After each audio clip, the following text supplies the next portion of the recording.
isang mapagpalang unang linggo ng July.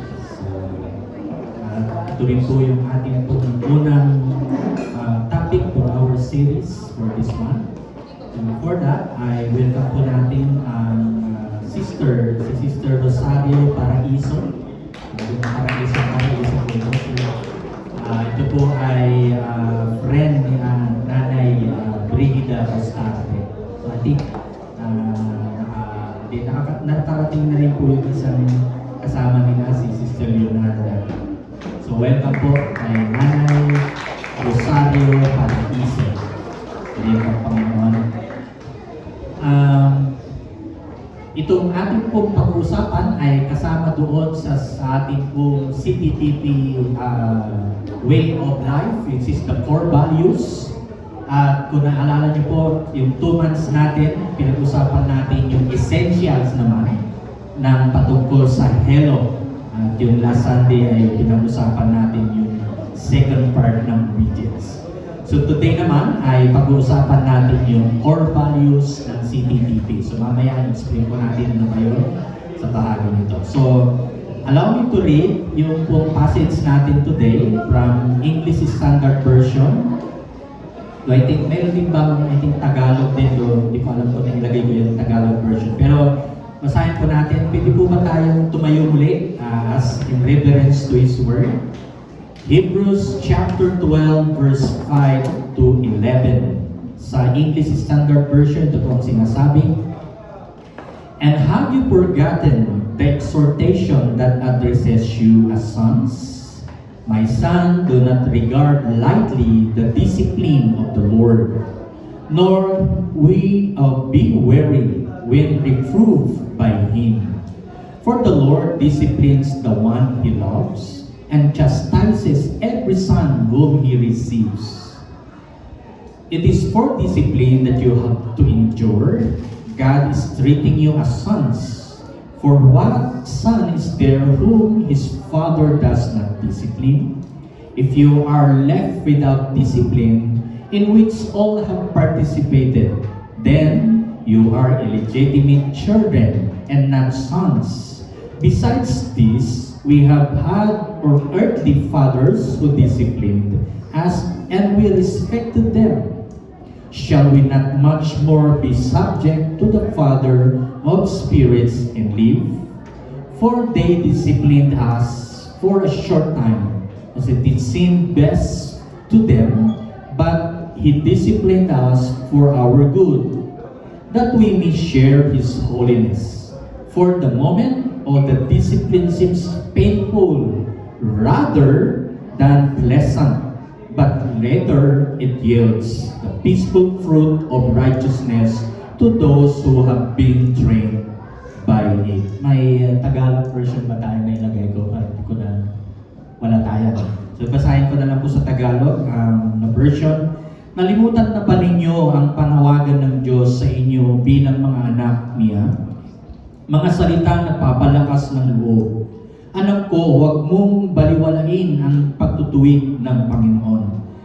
At huwag kang nanghihinaan ng loob kapag ikaw ay dinidisiplina niya. Sapagkat dinidisiplina ng Panginoon ang mga minamahal niya at pinapalo ang itinuturing niyang anak. Tiisin ninyo ang lahat ng hirap tulad ng pagtutuwid ng isang ama.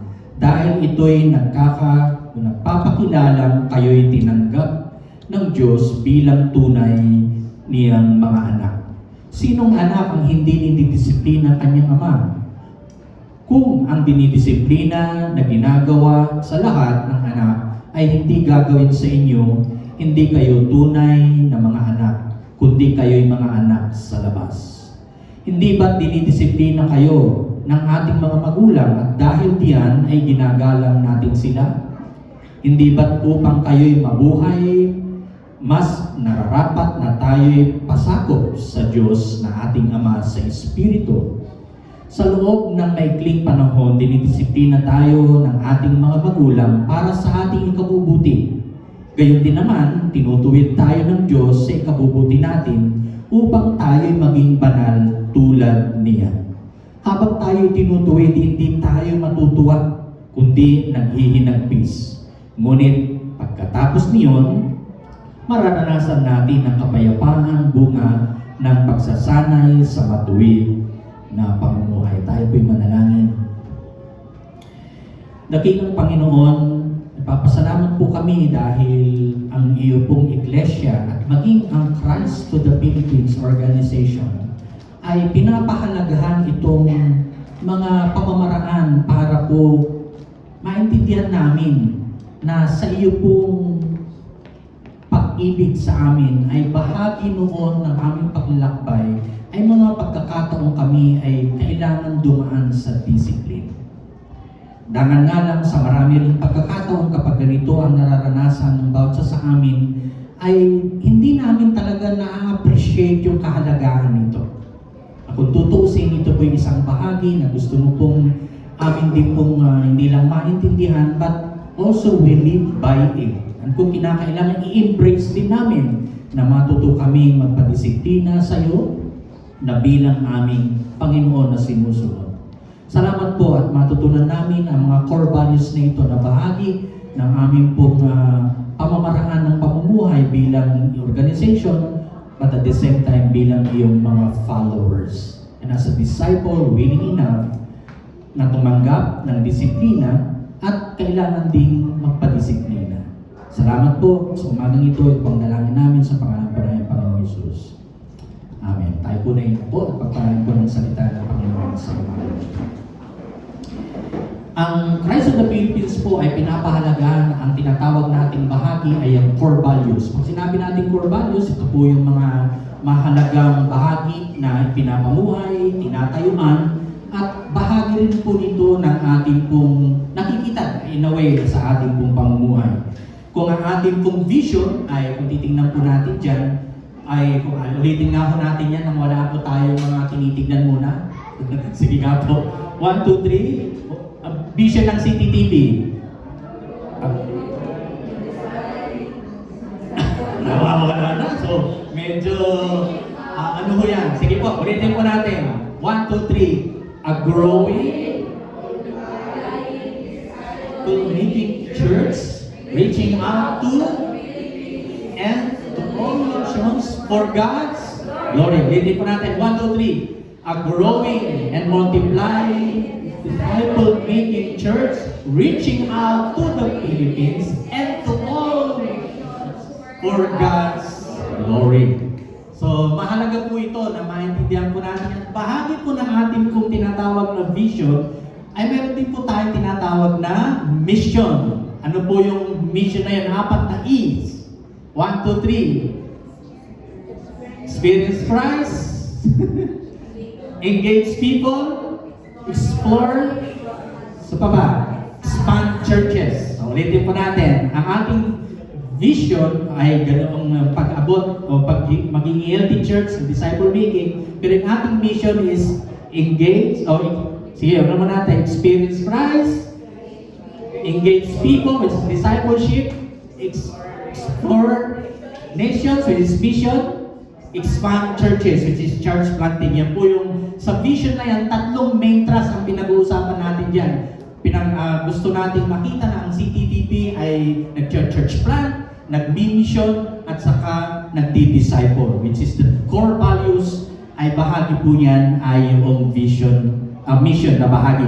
So, in this way, ay mayroon tayong tinatawag na core values, which is yung acronym ng, anong acronym ng core values na mayroon tayo?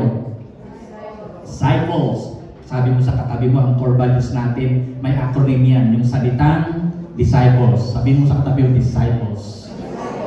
Yan. Ngayon, yung 9 letter na yan, na acronym ng disciples, ay unahan po natin. So, habang di pa natin tinitingnan yan, gusto ko pong mamemorya natin yung laman po yan. Pakialis mo ulit. So, salitang disciples, letter D. Yan. So, yun po yung topic natin today. Discipline. Letter I. Integrity. So, second Sunday po natin. Next Sunday, ako pa rin yung mag-preach niyan. Letter S.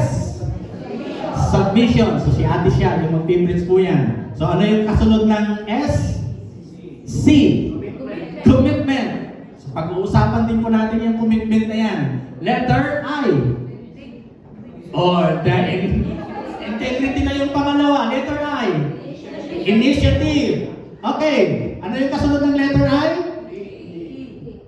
B. O, sige, B. Ano yung B? Partnership. Letter L. Loyalty. Letter E. Excellence. And letter S. Yan. So yung stewardship. So, from this time, at sa second Sunday, sa second Sunday po ako pa rin yung mag-preach. The rest, may mga naka-assign na po tayo na mag-preach po yan. So, isahan natin. Kasi ang salitang discipline actually po, kapag tinignan niyo po yan sa dictionary, ito'y tumutukoy kapag isang estudyante, may discipline of study, like pagka-doktor, pagka-inhinero, at iba't ibang discipline of studies.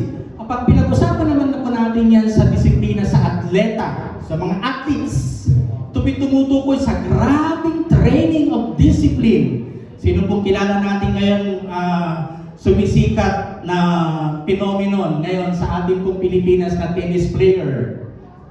Sino po siya? Yan, hindi kayo nanonood ng sports ata. Si Alex Iyala, 20 years old. Nakarating po siya sa prestigious, sabihin natin, first Filipino na nakarating po sa ganung larangan ng tournament. At sa UK po yung ginanap, itong recently lang. Discipline talaga ang nangyari. Of course, yung atin pong itong July 16 ata, lalaro ulit si Pacquiao. Grabing discipline po yan. Nakikita po yung pinapalo po yung dyan ng matinding yantok. Ay, hindi yantok siguro yun. Discipline din po yung bahagi na yun.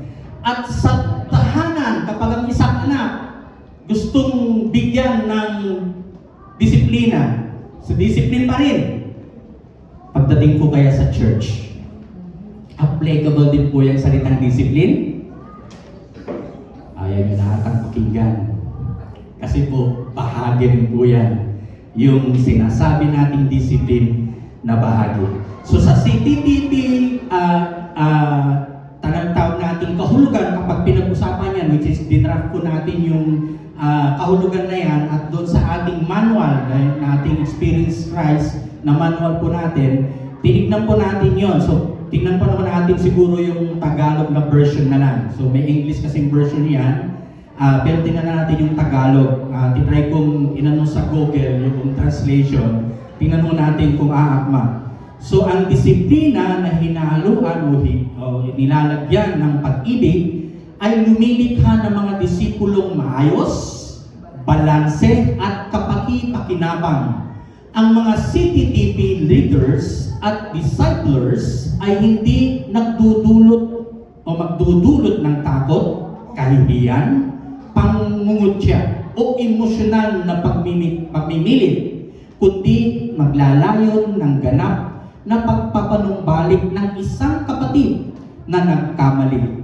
Sa ganitong paraan, ang respeto sa isa't isa ay nakakamit at napapalalim. So ang isang matalinong membro at disipulo ng CTTP ay bukas sa pagpapatupad na at pagtanggap ng disiplina kapag ito ay nararapat. Sabi mo sa katabi mo, ito pala ang salitang discipline, bahagi rin ito na kailangan mong matutunan. Yan. Okay. Ang focus po natin doon sa ating text, malawak po kasi ito talaga, gusto ko lang pong na-preach ko na ito one time, pero itong disciples nung 2021 at parang ay mabilisan lang yung ating pagtingin dito sa core values nito, pero ngayon bawat letra nito ay talagang gusto nating focus. So, ang ating focus ng topic today is ano nga ba yung salitang discipline? Bakit mahalaga ito? Ito is disiplina. Why church discipline matters? At ang nakapaloob po dyan ay bakit nga ba hindi na-i-implement ito sa mga simbahan? At bakit ito po ay okay yung implikasyon niya kapag hindi na-implement?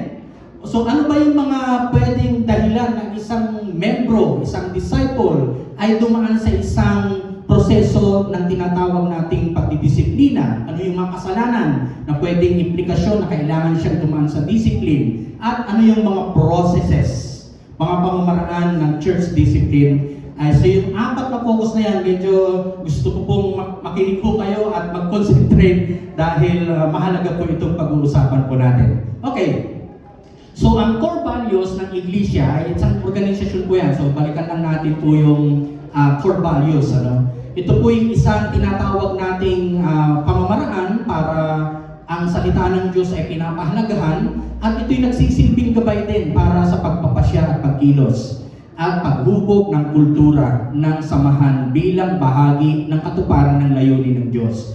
Pag sinabi rin natin salitang core values, ito po ay kung ano yung pinatatayuan natin o pinangahawakan, ano yung mahalaga sa atin, ano ang pinaninindigan natin, ay yun po yung core values. Example po niyan, halimbawa, sa isang tao, yung honesty, yung faith, yung compassion, yung integrity, at nakita natin sa pangalawang topic natin next Sunday ay yung salitang integrity ay bahagi po yun as a person sa kanyang paglalakbay. As a church, dapat Christ-centered. Example po niyan, servant leadership, discipleship, community, or grace. Pag sa kabuuan ng organization is excellence. Kaya yung pangalawa sa uli na ating pong core values ay nabanggit po yung salitang excellence, innovation, teamwork, or accountability. Ngayon, kung titingnan po natin yung focus natin today, ay tingnan natin yung ano nga ba ang church discipline. Actually po itong topic na ito sa maraming mga iglesia, hindi masyado nilang pinaglalaanan kasi mahirap gawin nga ito sa proseso at lalo na sa mga dahilan kung bakit ito hindi in-implement. So, dapat po natin isipin na ang salitang discipline, tingnan natin yung kahulugan na mayroon tayo dito. Ang church discipline ay isang proseso, okay, na correcting sinful behavior or sinful behavior among members of the local church or body of the Christ. And then yung purpose po nito is to protect the church, restoring the sinner to a right walk with God, and renewing fellowship among church members. Mayroon pong sinabi si R.E. Sproul, sa po siyang kilala rin na preacher at writer ng mga books. Ang sabi po niya sa salitang, kahulugan niya po sa salitang discipline ay ganito: church discipline as the confrontative and corrective measures taken by an individual, church leaders, or congregation regarding a matter of sin in the life of a believer. So, kinokompronta at kinokorek. So, yun yung kahulugan ni R.E. Sproul. Ngayon, tingnan natin, ano ba yung difference naman ng punishment sa discipline? Ang punishment po ay nagdidisenyo ito na ini-execute mo yung retribution to a wrong done, to avenge a wrong or assert justice. Halimbawa po, ang isang kriminal pumatay. Matindi yung pinag-uusapan natin ngayon sa mga sabungeros na halos 4 years na pinag-uusapan ay ngayon may mga lumilitaw na mga tinatawag nating whistleblower. Siyempre, yung mga pag na patunayan na yung mga iniimbestigahan ngayon at kung napapatunayan din halimbawa na yung mga main namumuno doon sa pagpatay na ito. At ang sabi nga po nila, kaya kung kumakain kayo doon ng tilapia o pagkain doon sa Taal Lake, kung totoong yung mga pinatay ng mga sabungeros na ito ay inilagay sa sako, nilagyan ng konting pabigat na buhangin para lumubog, kung ngayon ba may tilapia kumain doon sa sako na yun at doon yung bangkay, ano kaya magiging pagkain natin? So ano lang po yan, mga exploration ngayon doon sa bahagi na yun. So kapag napatunayan, most likely mayroong tinatawag na pagpapanish doon sa mga tinatawag nating either pumatay at yung mga namumuno doon sa bahagi na yun. At punishment po yun. Pag salitang discipline naman po ito ay dinidisenyo ito para i-encourage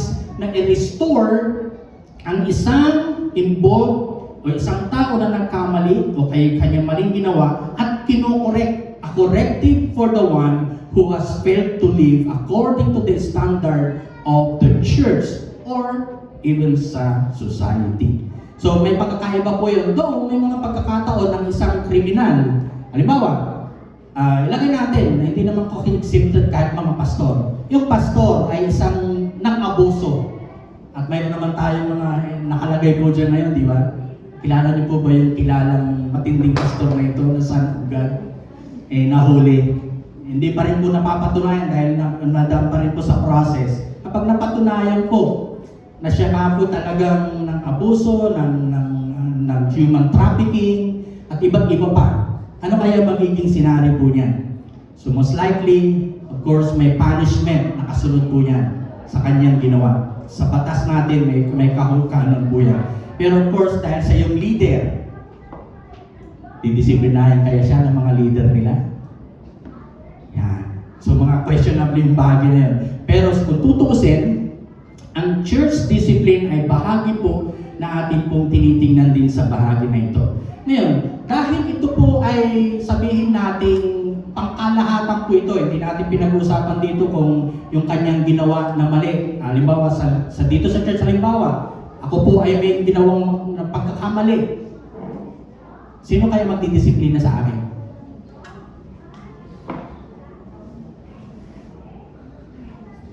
Nag-isip tuloy kayo. Yan. So the leadership could make an investigation muna kung talagang totoo yung pagkakamali. So process kasi yun, part na yun, pero mamaya i-detail din natin yun. So ibig sabihin, hindi po exempted ang mga pastor ho na pwede pong dumaan sa disiplina. Kita sa nga po kamay, amin po ba dyan? Yes. Yan. So ibig sabihin, hindi ko po pwedeng i-chapera yung sarili ko. At kapag hindi kaya ng leadership sa church, may district po tayo. So process na po yung tinitingnan ko yan. Pero para makita niyo po yung buong picture na hindi po accepted kahit pastor na dumaan sa disiplina. So ibig sabihin, ang discipline po ay bahagi po yan para i-confront at i-correct. Pero ang pinaka-main talaga po niyan is restoration. In lahat palagi i-restore, hindi ano ba tawag natin dyan, itapakan pa kung sakasakaling may pagkakamaling ginawa. Dahil all of us will always be vulnerable na tinatawag natin for wrongdoing or failure sa anumang bahagi. Ngayon, bakit nga ba ito mahirap gawin sa church? Meron po akong nakitang mga dahilan kung bakit mahirap gawin at mismo pastor minsan mahirap gawin. Dahil meron pong ilang mga rason. Bakit mahirap implement ito yung disiplina sa simbahan? Una, yung takot na ma-offend yung tao. Pero ako po hindi ho eh. Kapag alam kong mali, dumaan ka talaga doon. Dahil kapag ang isang leader, hindi niya kinonfront yung isang tao na yon at gusto lang niyang hindi mawala yung membro, lalo kung giver. Lalo kung gamit na gamit yung tao na yan. Mahirap. But to tell you the truth, yan po yung isang hamon palagi sa isang pastor o yung leadership. At even the leaders to the members. So, fear of offending people, kaya mahirap talagang gawin kung titignan. Pero ang implikasyon po yan kapag, lalo pag inisip mo, parang judgmental o legalistic yung mga leaders o kang isang pastor na mag-i-implement, o kaya ang implication po yan kapag in-avoid yung offense na yan and compromise sa truth, naalaw natin mag-i-spread lalo yung paggawa ng mali. Ang sinasabi ng Proverbs 27 verse 6, I don't know kung may nailagay po ako dyan, though dinitel ko lang yung mga wordings. Words from a friend can be trusted, but an enemy multiplies cases. Ibig sabihin po yan, yung pong hindi kinonfront dahil sa takot, lalaki po yan at magiging problem. So yun po yung una, misunderstanding of grace of love. Isa pang dahilan kung bakit nahihirapang i-implement yung salitang discipline sa isang iring o nagkakamaling membro or even leaders. Kapag sinabi natin misunderstanding of grace of love, ito po yung some believe that grace means tolerating sin or tinutolerate yung kasalanan dahil may biyaya. Kapag kapag ganun po ang isang church, may problema po. Kasi mismo ang Lord, kapag nagkamali ang isang anak dahil ang kanyang mga inirang, mayroon at mayroong tinatawag na pagdidisiplina. So, ibig sabihin, mababalansin dapat na yung grace ay lagyan natin ng justice na ilalagay natin.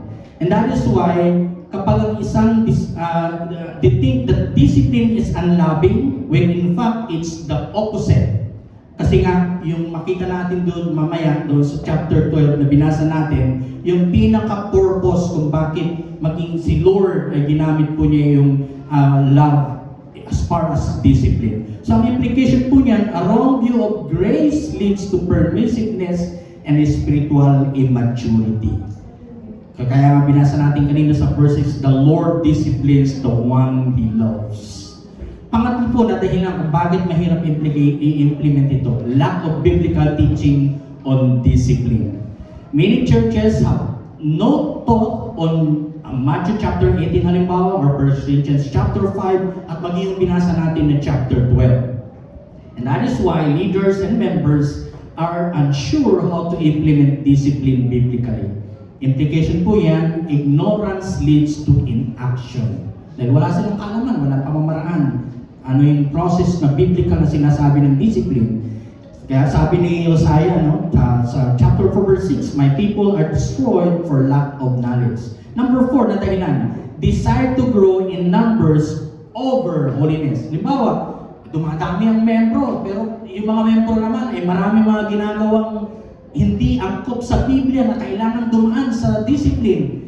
Yung takot na kukunti ang maging membro dahil hindi pinapahalagaan yung holiness, magiging problem po yung church na rin. So, ibig sabihin, hindi lang tayo nag-iisip na nag-grow in numbers yung church with the expand of yung tinatawag nating hindi naman nakikita yung kabanalan, which is hindi naman yung gusto ng Lord. So, pag nag-focus ang church growth, and popularity can lead to avoiding anything controversial. So leaders may fear that discipline will cause people to live or give less. Kasi lalo na kapag may dinidisiplina ka, ano po yan kung yan ay giver, siyempre pwedeng aalis sa church o hindi naman bibigay kung maatin pa rin siya. So yun yung mga agam-agam kaya mahirap i-implement. Panglima, nagko-compromise ang leadership. Meaning, kapag isang leader namumuhay din sa mali, paano mo didisiplinahin yung member mo o leader mo rin? So, magiging, po yan questionable. So, ang magiging implikasyon po niyan ay some leaders cannot discipline others because they themselves are living in compromise or fear. So, mahirap po yun. Halimbawa, huwag kayo magsisinungaling. Si pastor na may nagsisinungaling. Kung iyan ang magiging dahilan na mali, mahirap nga gawin ng isang pastor. So, a leader with a moral failure cannot confront others. So, ibig sabihin, yung tinatawag natin kung namumuhay pa rin doon sa uri ng isang maling pamamaraan ng isang leader at magkukonfront pa ng isang member or leader din na kailangan mabahan sa disiplina, mahirap niyang gawin po yan. So, ang implication po yan, leadership loses credibility and moral authority. Pang-anim at pang-pito, yung cultural tolerance and worldly influence. Yung word na relativism, na ibig sabihin don't judge me na word. Yan. Judge me not. Sabihin mo sa katabi mo, judge me not. Judgmental, ano? Yan po pong mahirap sa ngayon dahil nire-resist po nila yung accountability na pinag-usapan din natin doon sa Hello, which is sa church, dapat mayroong umiiral na tinatawag nating accountability para maiwasan yung tolerance of worldly influence. At last na dahilan bakit mahirap gawin ito is yung fear of conflict or division. Discipline can be missing and its rest causing arguments, cliche or splits. Kasi meron po talaga mangyayaring tinatawag nating pag-shake. Halimbawa, yung isang leader, kung siya po ay influential sa church, tapos meron siyang ginawa na talagang given na yung kanyang kasalanan ginawa that cause problem in the church, pag kinomprat mo yan at idaan sa tinatawag na discipline, pwedeng akay yan ng ibang sumusunod sa kanya at magtayo na lang ng ibang church para hindi na siya manatili doon sa church na kailangan siyang disiplinahin. So yun yung mga causes kung bakit yung 7 na yan. I think hindi naman lahat siguro nangyayari sa isang church yung 7 na yon, pero I think one of them could be part why church discipline is hard to implement sa local church. Ngayon, kita natin po yung mga problem na yun kung bakit mahirap implement. Tingnan natin na bakit mahalaga ang pag-implement ng church discipline. So alalahanin po natin that church discipline is an act of love. Tulad ng binasa natin doon sa chapter 12 ng Hebrews, that reflects God's character, protects His people, and restores the sinner to holiness and fellowship. Ngayon, una na pwede natin tingnan kung bakit mahalaga ang discipline sa church. Una, sa Hebrews chapter 12 verse 6, sabi po doon, the Lord disciplines the one He loves. At kung titingnan natin yung Tagalog, sapagkat dinidisiplina ng Panginoon ang mga minamahal niya at pinapalo ang itinuturing niyang anak. So yung una po na pwede ng dahilan kung bakit napakahalaga ang church discipline, discipline reflects God's loving nature. Siguro po kung hindi tayo minamahal ng Diyos at sa mga panahon nagkakamali tayo, inahayaan lang tayo, nangangahulugan lang, hindi tayo minamahal talaga ng Diyos. At alalahanin po natin yung pinaka-main kung bakit yung discipline ay ginagawa ng Lord. It is because He loves us. Sabi mo sa katabi mo, mahal ka ng Diyos.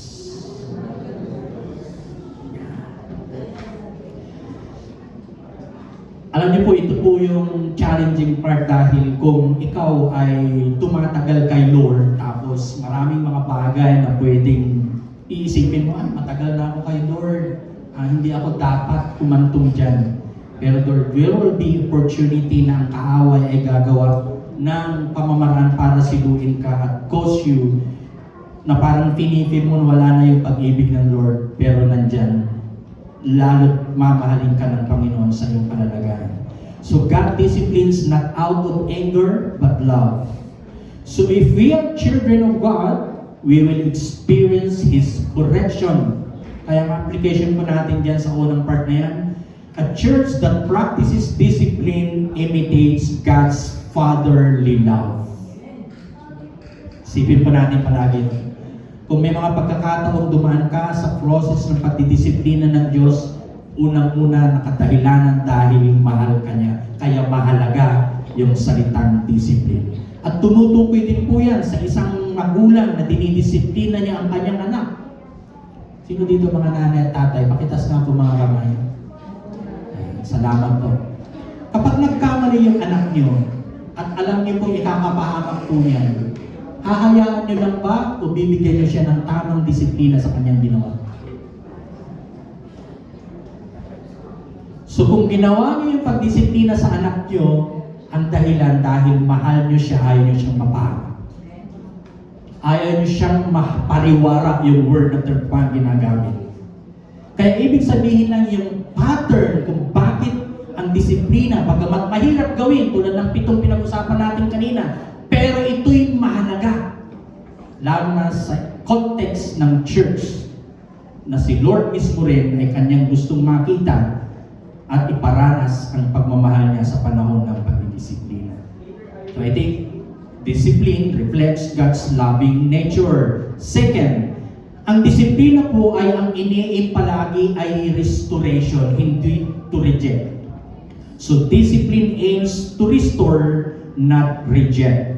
Of course, kung babasahin niyo po mamaya sa process, makikita natin sa Matthew 18, 15 verse 15 to 17 ng chapter 18. Yung process po yan, confronting, confirming, and correcting. Ang Galatians chapter 6, kapag gagawin daw yung pagdidisiplina, ay dapat gently, restore him gently. Chapter 6 verse 1. So ibig sabihin, ang goal ay always repentance and restoration, not humiliation. Hindi ipinahihiya o hindi kinahihiya ang gawain na ito. But the goal is to repentance and restoration. So ang church na a-apply na pinapahalagan ang church discipline, so ang church leaders must discipline with humility, compassion, and truth.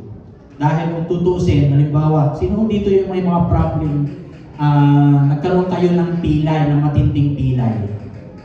Karanas na po ba kayo? Napilayan mo kayo, either nagbabasketball kung mga basketballista sa atin. At yung pilay na yon, kapag ni-reset, ibig sabihin inayos, hinilot kung sakasakali, masakit, hindi? Sakit. At kapag masakit, naramdam mo yung sakit, ibig sabihin matindi ho yun.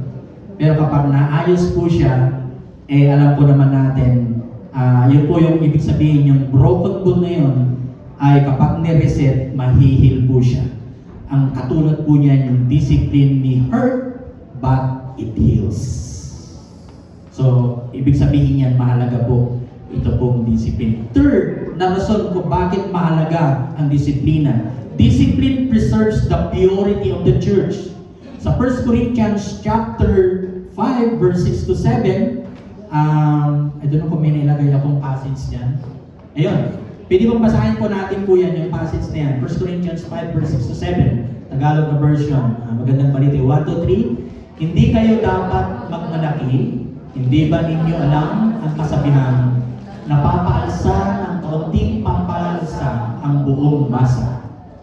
Alisin ninyo ang lumang pampaalsa, ang kasalanan upang kayo'y maging malinis. Sa gayon, matutulad kayo sa isang bagong masa na walang pampaalsa. At talaga namang ganyan.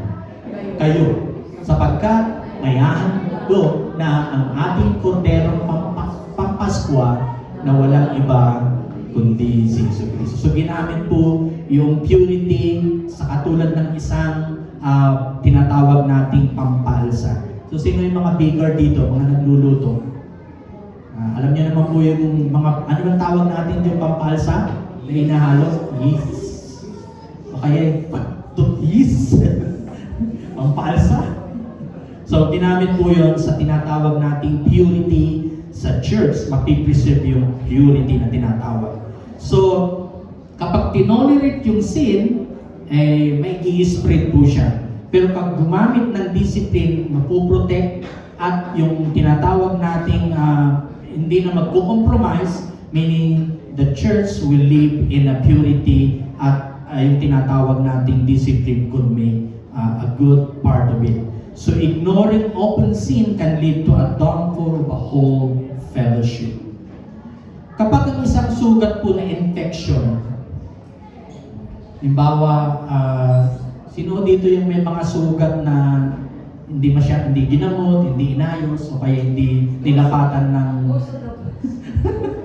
hindi nilapatan ng gamot, ano mangyayari doon? Pag na-infection na po yan, mas lalong matindi ang magiging lagay. Pero kapag inayos mo yan, nilagyan mo siya ng antibiotic, kung may antibiotic na kailanganin na sinabi ng doktor, matitreat po yung poison na yan. Kung poison siya o kaya sugat na hindi na inihil.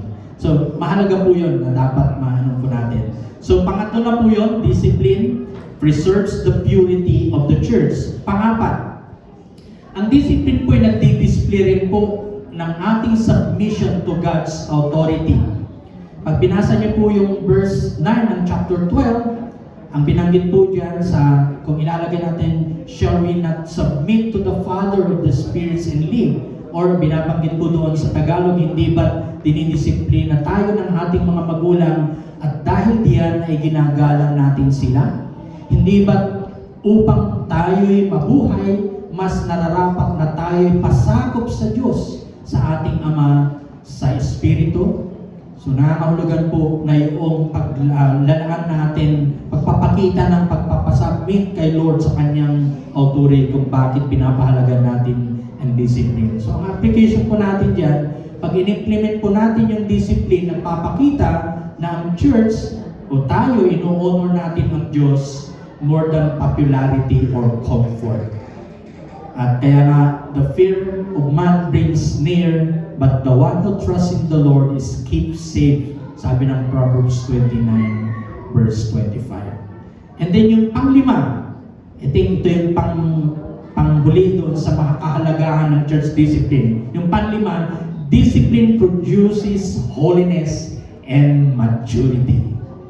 Sa magandang balita Biblia, doon po sa chapter 12, verse 10 to 11, pwede bang basahin po natin yung verse na yan? 1, 2, 3. Sa loob ng maikling panahon, kinidisiplina tayo ng ating mga magulang para sa ating kabubuti.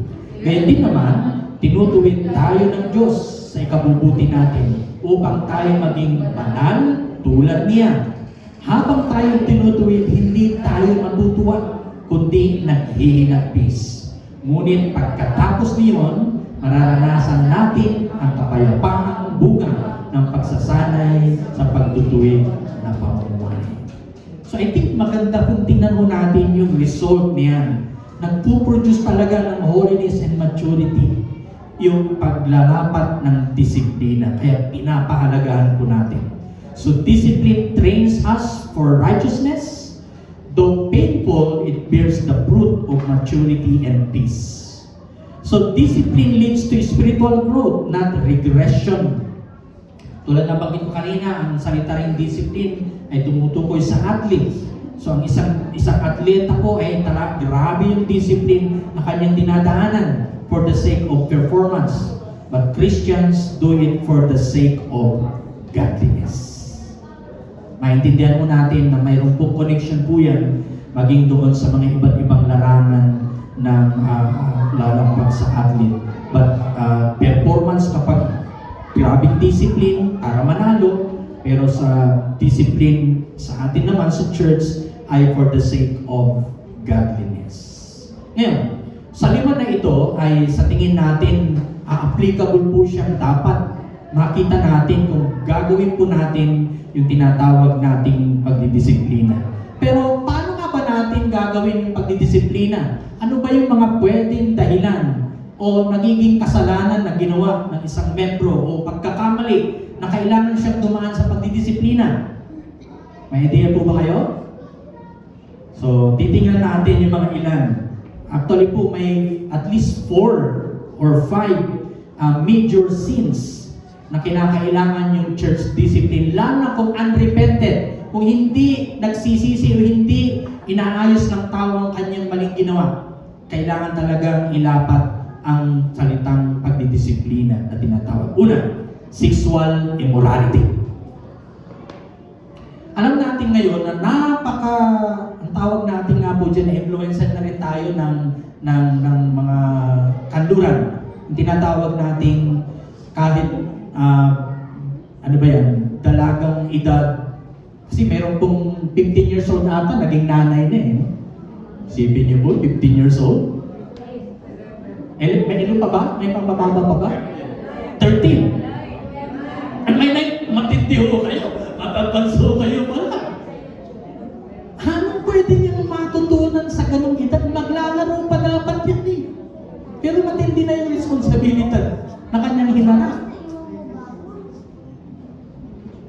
Pag sinabi natin sexual immorality, hindi lamang po yung dalagat binata.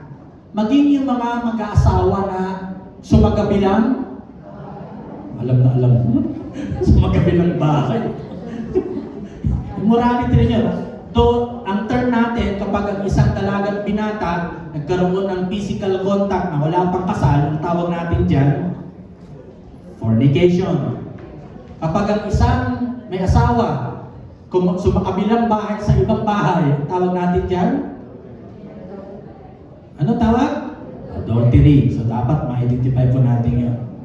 At ang problem mo ngayon, dahil pwede, ang marami gusto nilang magsama muna, binata't dalaga, para ma-testing kung tama yung kanilang chemistry.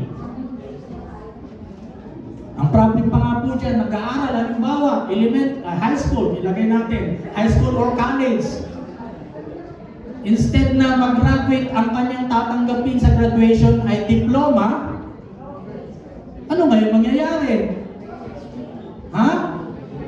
Anong tatanggapin niya bago mag-graduate? Merit certificate. Sinapaaga. Because of that immorality. At ngayon po, mayroon pong ganong kalakaran na okay na lang magsama ng walang kasal. Kasi gusto nga maging maayos pa bago. Pero natin yun po yung problem po ngayon.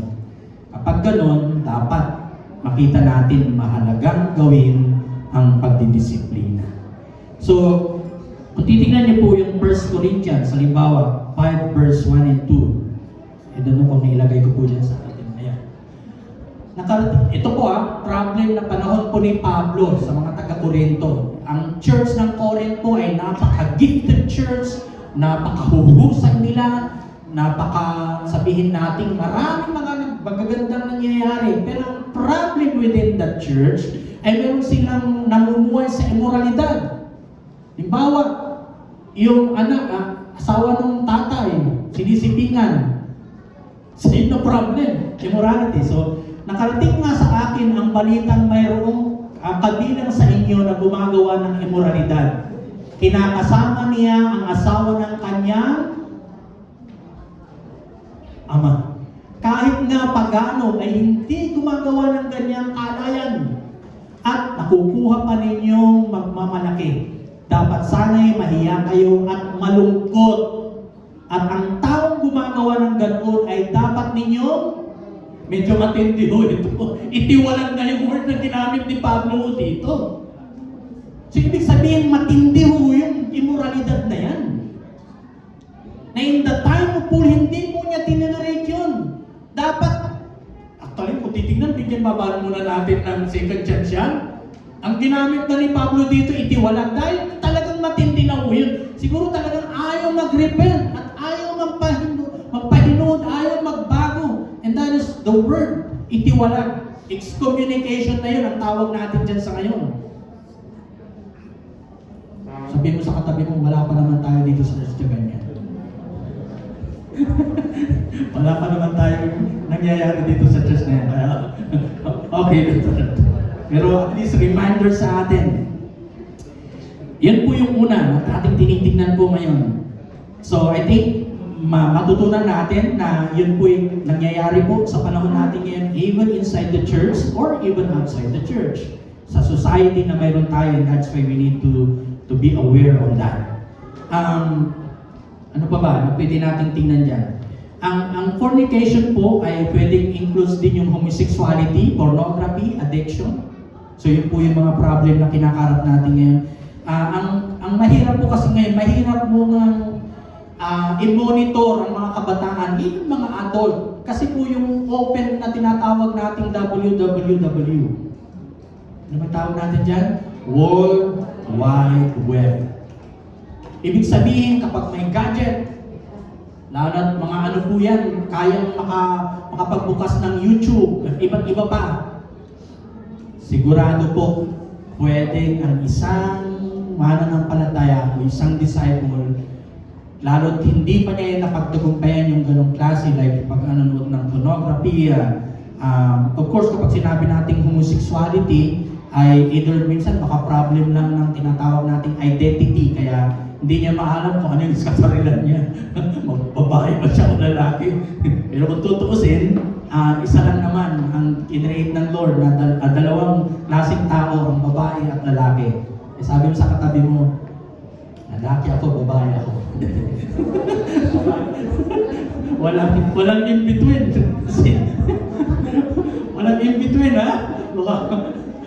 Pag bumigay na yan, ibig sabihin may problem of identity lang. Huwag yung sabihin dahil sa genes, o kaya dahil sa tinatawag natin lang na imbalance ng tawag natin dyan, imbalance ng hormonal imbalance, kaya bumibigay kahit strong dapat. O kaya nagiging astig kahit lady dapat. So dahil doon sa mga scientific na binabanggit po nila. Pero kung tutusin, kapag tinanong mo ang Biblia, maliwanag na maliwanag. God created man and woman. Not in between of that na tinatawag natin. At ang problem natin ngayon, di ba? May mga transgender. Di ba? Lalaki, pero nagpakababae. Babae, pero nagpakalalaki. Talagang divert o kaya, ano ba yan, na twist na yung truth. At yun po ang kinakaharap ng ating church ngayon. Ngayon, tingnan natin. Dito sa part na ito, the immorality pala yung nakikita natin. Halimbawa, meron po tayo mga ganung members sa church dito na hindi nila ma-identify kung sino sila. Lalaki ba sila o babae? Ano pwede natin gawin? Yan. Pag-isipan niyo po yan. Tatanggapin ba natin sila? I-reject ba natin sila? O kaya'y tutulungan natin sila?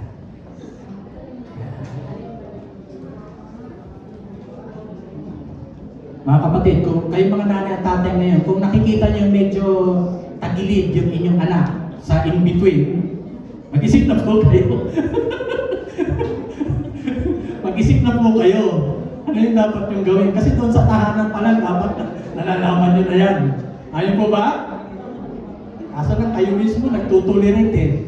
Ilalaki-lalaki, bibihisan nyo siya ng pambabae. Tama ba? Tuwa-tuwa pa nga ako kayo. Tuwa-tuwa pa kayo. Ang kilos niya, lalaki pero naging babae. So, sa bahay pa lang, problema na pala. Naging promotor pa yung mga magulang. Let's take note, mga kapatid. Dapat yung identity ng anak ninyo, alam niya habang lumalaki. Kung lalaki siya, talagang lalaki siya. Kung babae siya, talagang babae siya. Amin po ba? So, the problem of sexual immorality, yun po yung isang dahilan kung bakit kailangan ang isang either leader or member ay dumaan sa tinatawag nating discipline. Pangalawa, kapag ang isang member o isang leader o kahit sino man dati dito sa church na nagtuturo ng mali, false teaching, which we call it heresy, nababayolet niya yung tinatawag nating Christian truth. At ibig sabihin, pwedeng doctrine ang bahagi niyan. May sinasabi po si Pablo kay Timoteo nung kanyang sinusulatan siya. 1 Timothy chapter 6 verse 3 and 5. Kung magtuturo ang sino man ng ibang katuruan at di sang-ayon sa mga tunay na salita ng Panginoon, Jesucristo, at sa mga aral tungkol sa pagiging makadiyos, siya ay nagmamayabang, ngunit walang alam.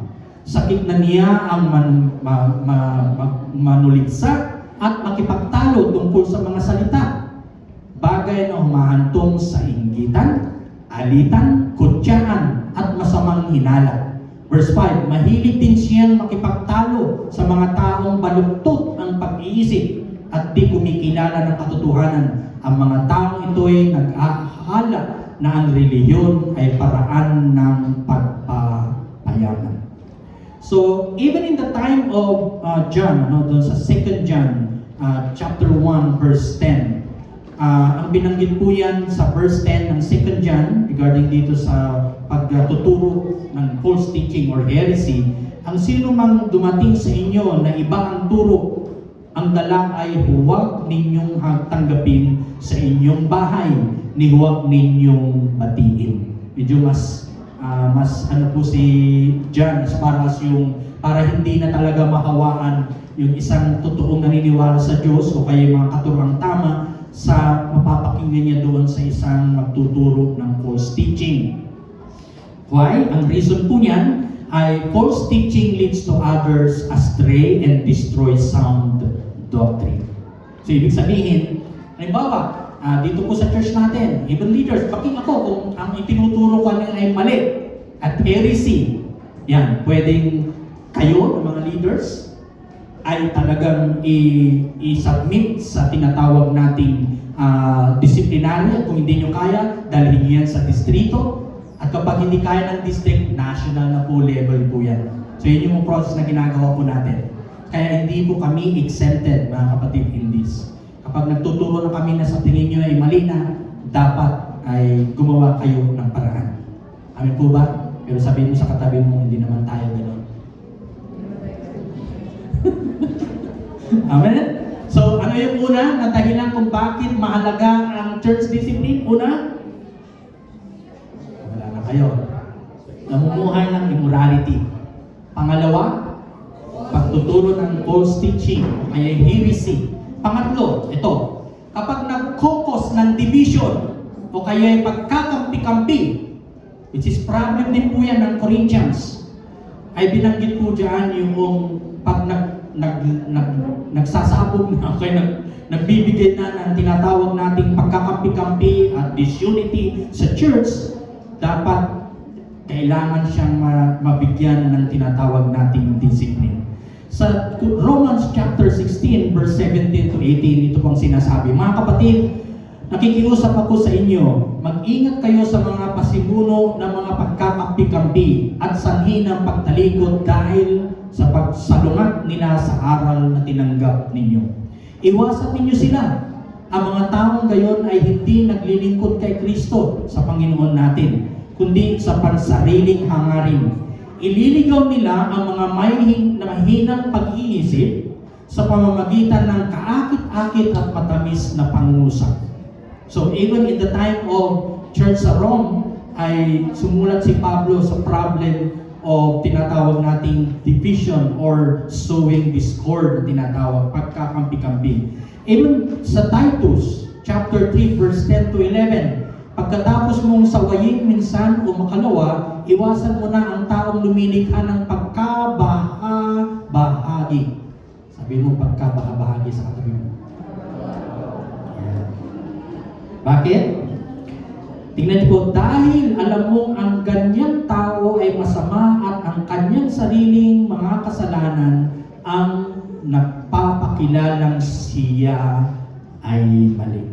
And that is why, kapag ang church ay disunited, may division, at yung nag-cause ng division na yan, talagang kailangan dumaan sa, lalo kapag napatunayan, dumaan sa proseso ng pagdidisiplina.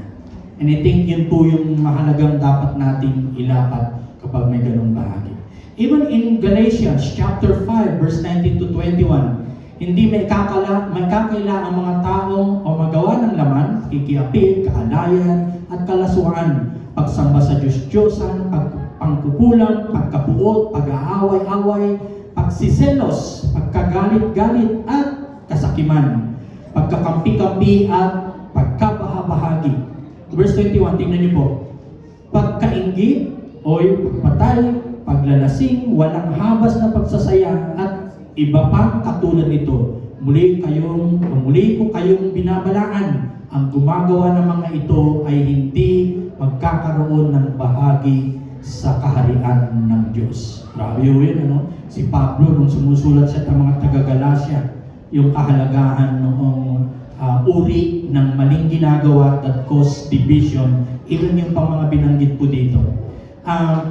I think yung binanggit din po sa verse 17 ng Romans, no? Watch out for those who causes division na binasa natin kanina. So yung pagkukos ng division, pwedeng pagchichismis. Sabi mo sa katabi mo, bawal ang marites.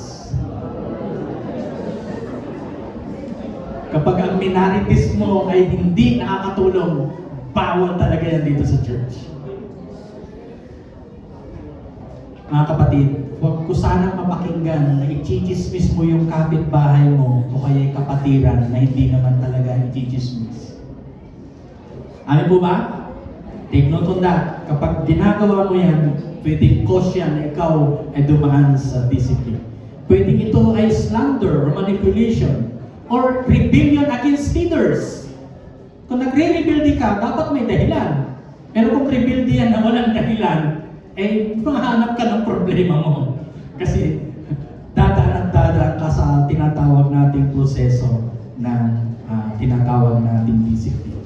So disunity tears down the body of Christ. At ayaw na ayaw ni Lord yan na magkawatak-watak ang kanyang iglesia.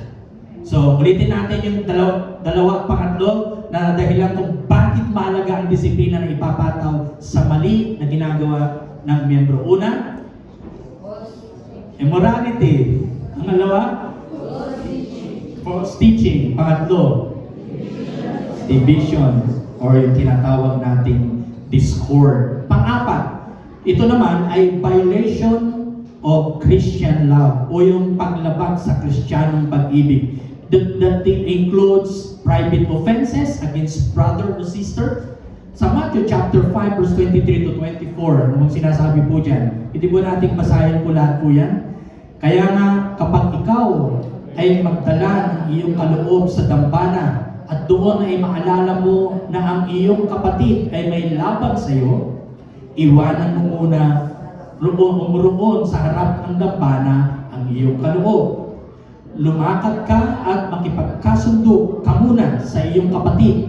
Pagkatapos ay bumalik ka at maghandog ng iyong kaloob. Grabe mo yung ano po ni Lord Jesus Christ po dito in the writing of Matthew about yung tinatawag nating offenses to brothers and sisters. Ay hindi po pinapahalagahan ni Lord yung alay mo pagdating sa mga pag-aalay. Pero kapag mayroon kang offense sa iba, ang gawin mo muna, iwanan mo muna yung alay na yung bago mo gawin yung pag-aalay. Kasi makipagsundo ka muna, makipag-ayos ka muna. Mahirap gawin yan? Mahirap gawin ba yan? Nanahimik na po kayo, talagang mahirap gawin. Pero yun po yung susi para si Lord maluwalhati doon sa alay mo. Tingnan niyo po yun. Ganun katindi po pala talaga pa pinag-usapan natin yung rightness in relationship to others. Importante muna yung makipag-ayos ka bago yung alay na yun. So ibig sabihin, mahalaga po ito. Tingnan niyo po, ang isang leader, kung kapag leader ang pinag-usapan, hindi siya quick violent, hindi siya quick tempered, kasi yun ang magiging problema along the way. Maging si Paul, no? Tinusulatan niya si Timothy, 2 Timothy chapter 3 verse 1 to 5. Doon ako nailagay ko dyan, mayroon pala dyan lagay. Pinag-usapan po dyan that yung abusive behaviors as signs of the last days na binabanggit, threatening, manipulating, or physical harming others, which is violation of Christian love po yan. So, I think ito yung bahagi na minsan mahirap dahil tayo ay relational person, na minsan ayaw nating tayo ay either tayo yung na-hurt, ay tayo naka-hurt sa iba, ay mahirap gawin yung pakikipag-ayos. Tama po ba? Kasi iniisip natin palagi nakakahiya. Pero dito po sa binasa natin kanina, even the Lord Jesus Christ, pinahalagahan niya muna yung pag-ayos mo sa kapwa kung may hindi pagkakaunawaan bago ka mag-alay ng alay para kay Lord. Sabi mo sa katabi, mag-ayos muna bago mag-alay. So, last, medyo naka-isang oras na po ako pero wala pa ako doon sa process. Kaya niyo pa bang humawak sa inyong mga upuan? Kaya pa ba? Kasi yung process, mahalaga rin po sana yun. Kasi next week yung integrity na po yung pag-usapan natin. So, in a quick, gusto ko po in 15 minutes, matatapos ko po itong aking preaching. Magpas na po ako ng 1 hour. Okay. Yung panglima, which is the last part, ay tinatawag nating financial growth, kaya pagnanakaw. Panluloko o tinatawag nating pangnanakaw. Naalala niyo po ba sa Acts, mag-asawa? Anong pangalan po niyan? Si Ananias and Sapphira. Grabe po itong discipline na ito that caused the whole church. Naging balugo sila.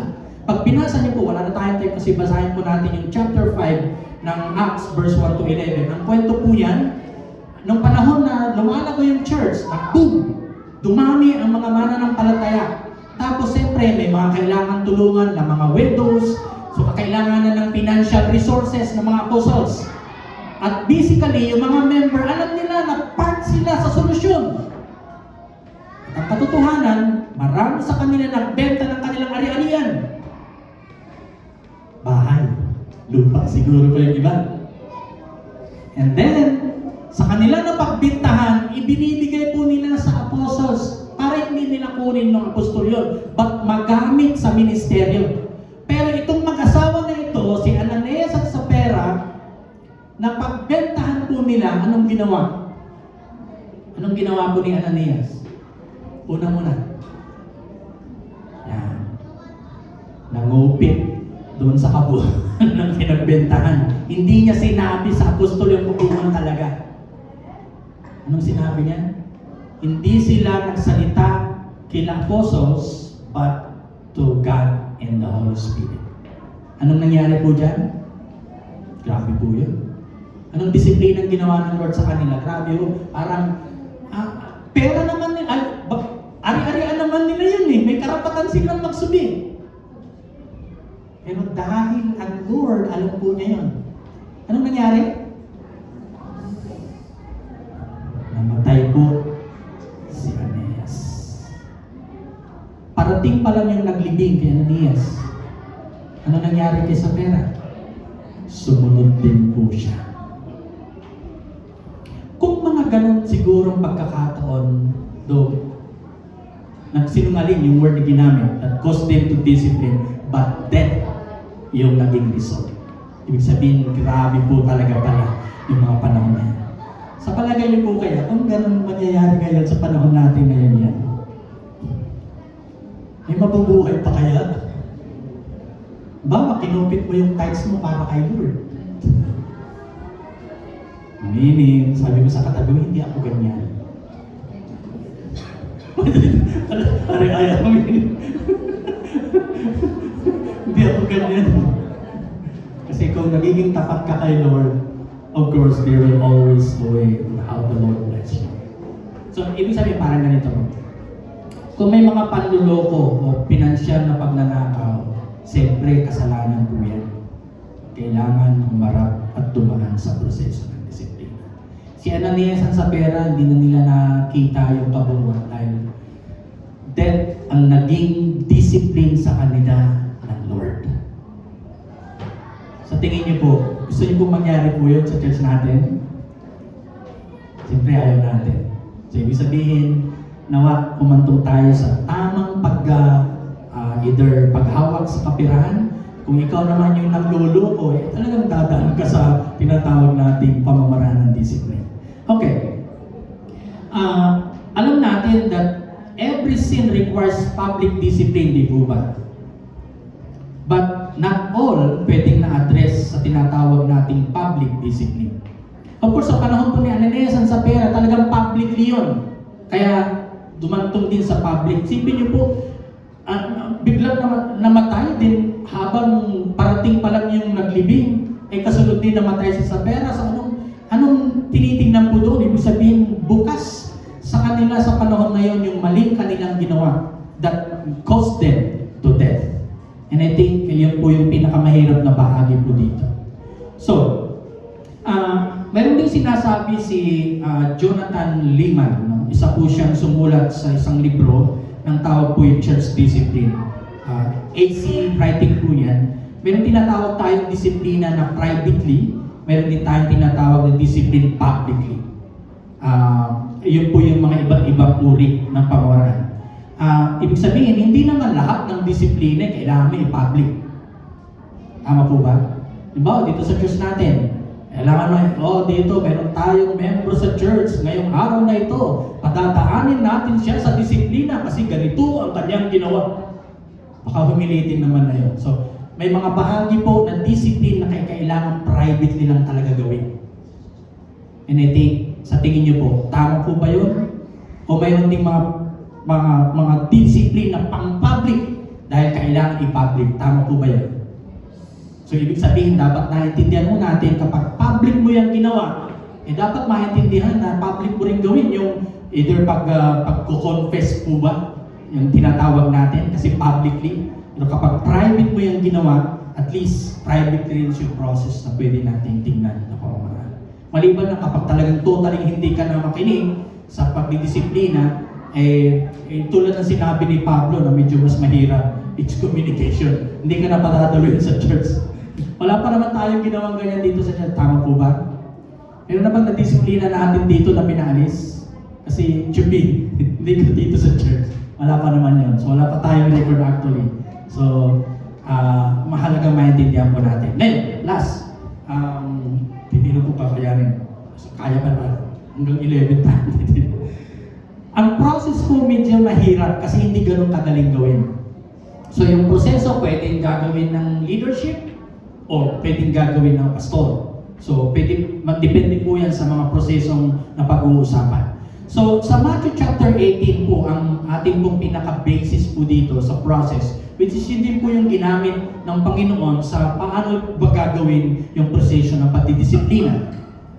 So chapter 18 verse 15 to 20, binanggit po dyan, if your brothers or sisters sin, go and point out their fault just between the two of you. If they listen to you, you have won them over.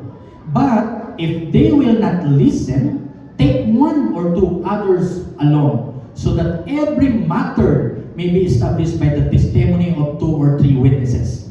If they still refuse, ayaw pa rin makinig, ayaw pa rin mag-ayos kung may problem, to listen, tell it to the church. Then yung public na po yun, tinag-usapan. If they refuse to listen, even to the church, medyo matinda na yung ginamit na word dito, treat them as you would a pagan or a tax collector.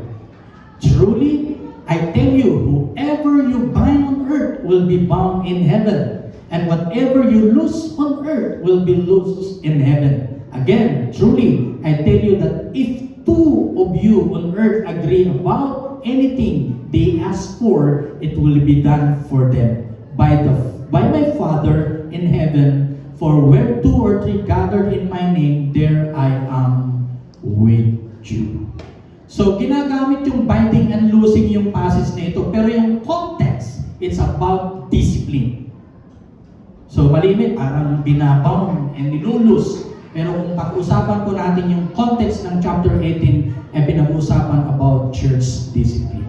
So, brothers and sisters, Galatians chapter 6 verse 1, if someone is caught in a sin, you who live by the Spirit should restore that person gently.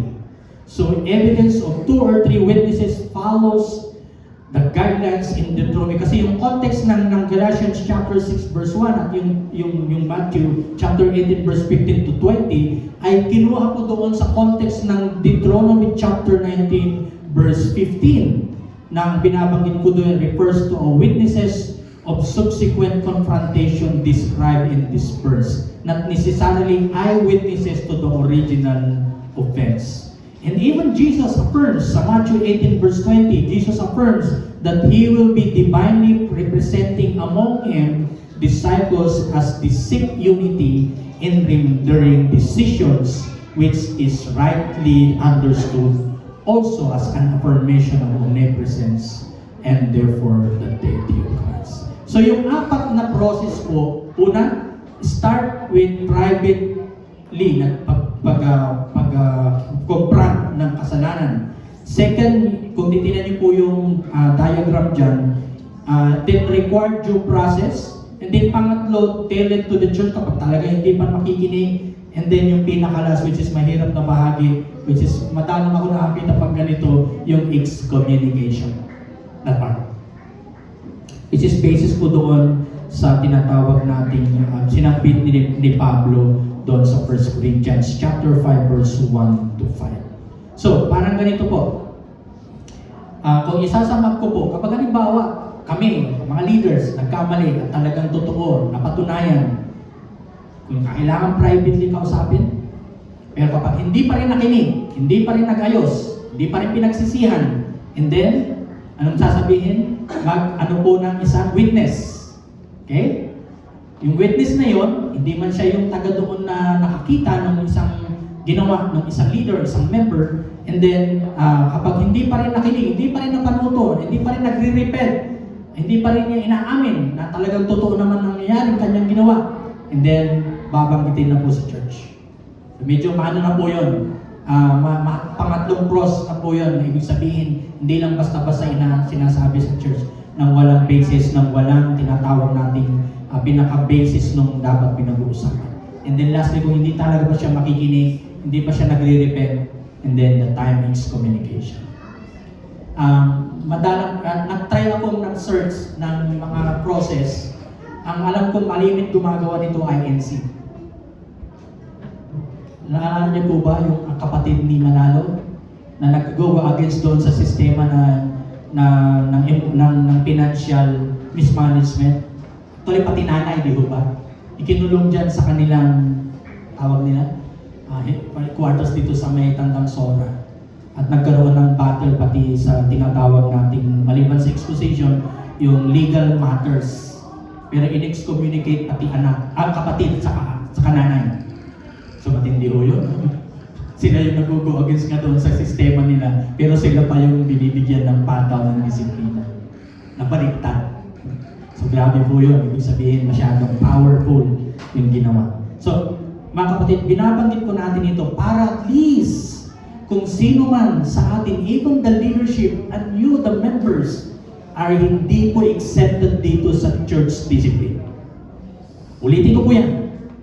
Pag nakita niyo rin po ako nagkamali at talagang totoong mali yung ginawa ko, please, do your part. Hindi po ako Diyos.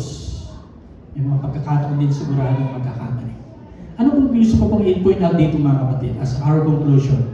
Una, dapat nating isipin na tayo po ay vulnerable to fail, bumagsak o mag-commit ng sin, tulad ng sinasabi ng Hebrews. Meaning to say, kahit na yung matataas na mga leaders, at sa totoo lang, kung natunod kayo ng mga balita, marami po ngayon na i-expose na mga non-leaders, tele-evangelists.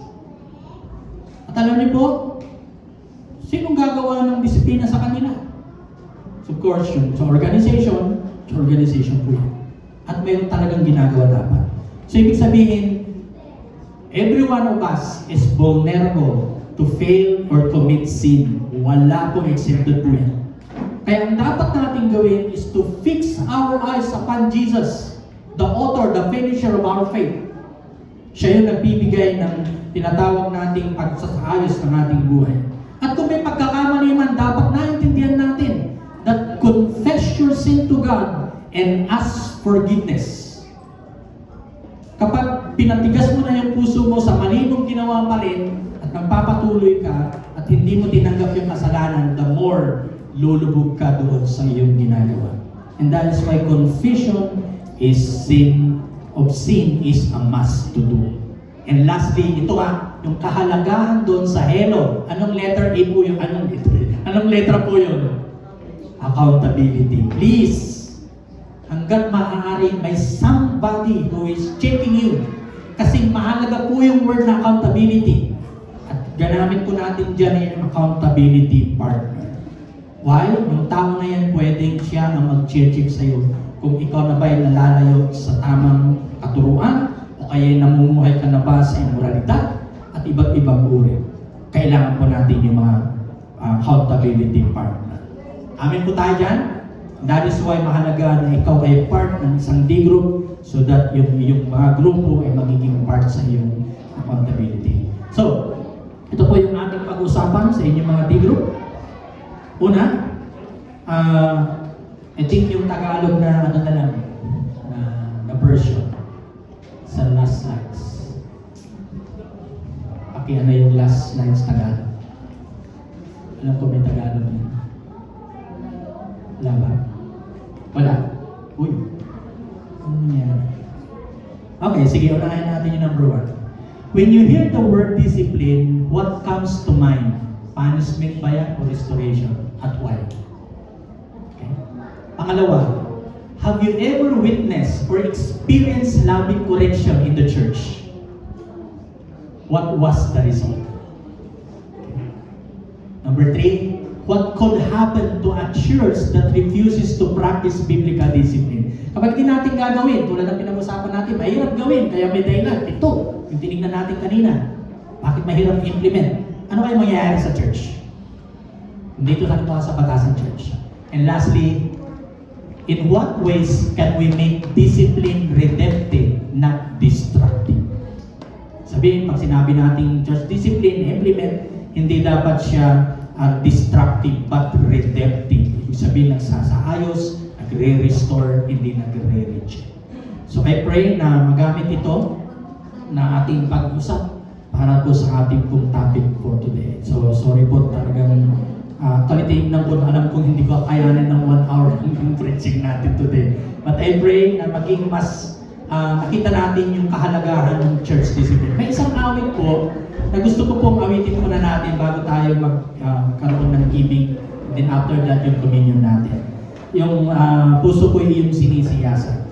Lahat po tayo naman ay hindi po lingid sa paningin ng Diyos. Ang lahat ng ating mga kilos, kung wala man nakakita sa atin privately, but God is there. And that is why we ask the Lord today, dito sa ating pong response song of this topic, ay panalangin natin itong bahagi na ito at magpasalamat din kay Lord sa kanyang biyaya. Thank you, Lord. Thank you, Jesus. Hallelujah, Lord. Bless your name.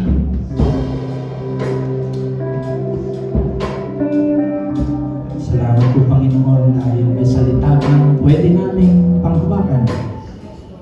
At at the same time, salamat din sa katuruan na nagbibigay sa amin ng gabay para lumakad sa kabanalan at katuwiran.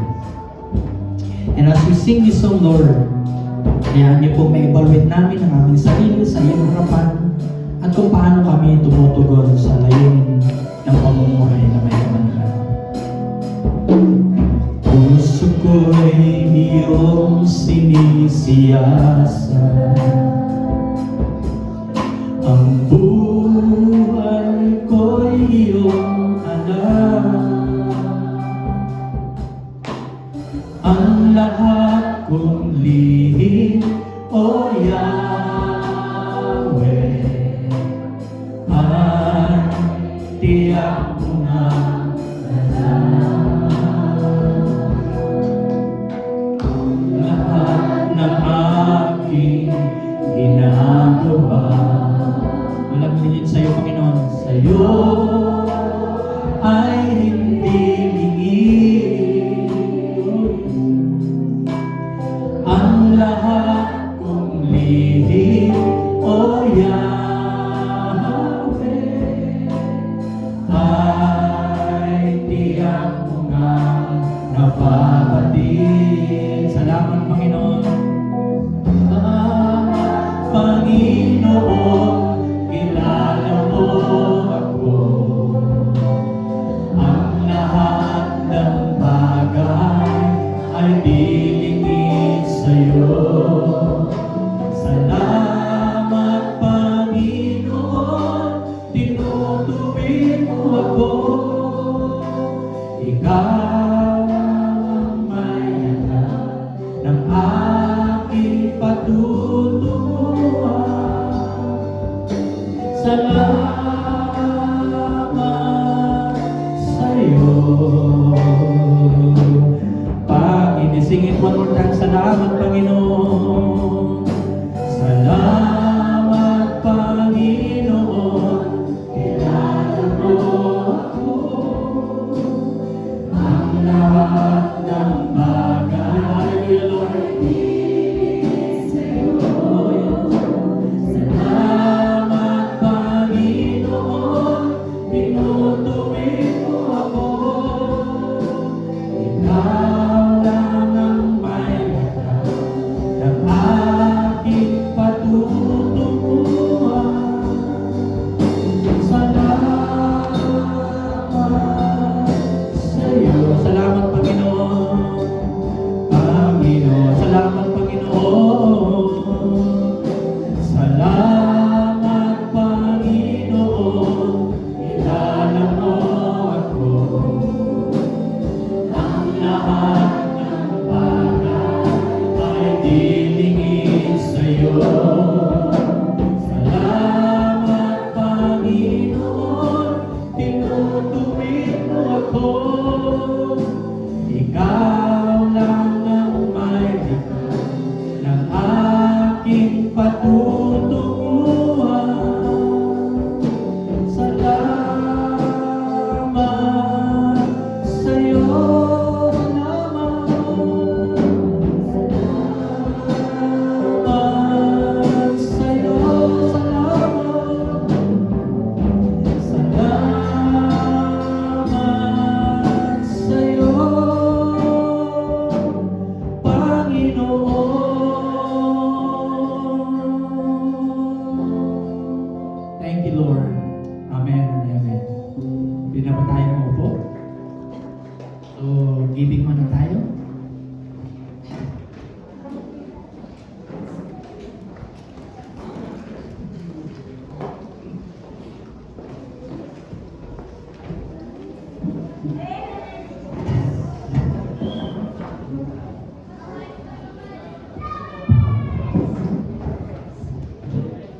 Praise God.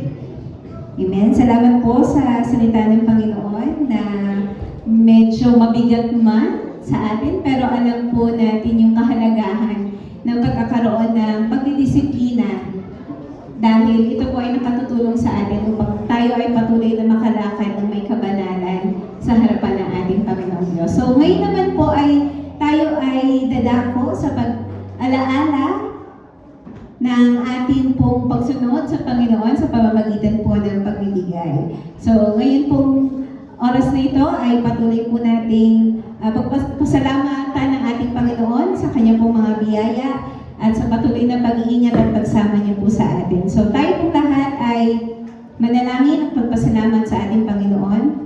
Hallelujah. Panginoon na aming Diyos na pinagmumulan ng lahat ng bagay sa aming buhay, ng aming lakas, ng aming mga kakayanan, Panginoon, at lahat ng yaman at resources na meron kami ay nagmumula po sa iyo, Panginoon. At kami po ay nagpapasalamat sa lahat ng ito, Panginoon, dahil sa bawat araw at pagkakataon ay nararanasan namin ang iyong pong katapatan at ang iyong pong pag-ibig, Panginoon, sa bawat isa sa amin. Lord, aming pong dalangin na patuloy niyo po kaming turuan na maging mabuting katiwala sa lahat ng bagay na iyo pong pinagkatiwala sa amin. Maging ito man ay aming buhay, ito yung aming lakas, kakayanan, talento, at maging sa bahagi ng pananalapi, Panginoon, ay matutunan po namin maging mabuting katiwala sa mga bagay na ito, Panginoon, na iyo pong pinagkatiwala sa amin. At dalangin po namin na patuloy niyo pong pagpalain ang mga biyayang ito, Panginoon, upang ang mga resources na ito, Panginoon, ay patuloy din pong magamit sa iyong pong gawain, sa pagpapalakasan ng bawat isa, at sa pagpapatuloy po, Panginoon, ang gawain ito. Lord, pagpalain niyo po ang puso ng bawat isa sa amin at ang buhay na ito, Panginoon, na patuloy po namin ipinagkakaloob sa iyo. Lord, maraming pong salamat. Sa iyo po ang lahat ng aming mga papuri at pagsamba sa pangalan ni Jesus. Amen.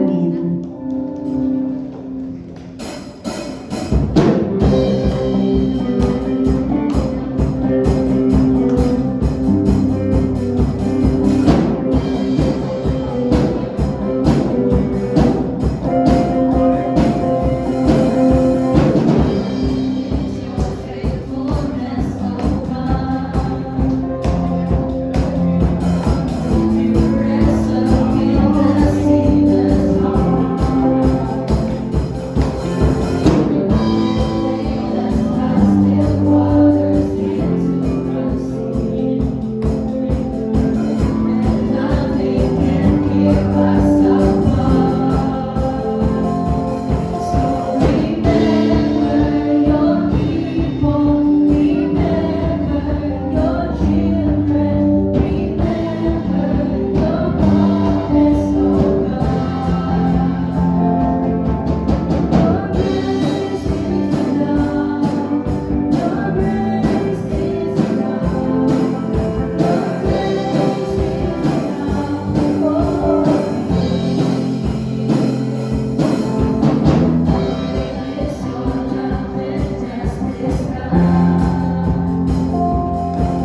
Salamat po, Panginoon, dahil sa iyong kaparaan ng pag-abot sa amin ay tinutong mong inialay ang iyong buhay at hinarap ang hamon ng tinatawag naming kamatayan.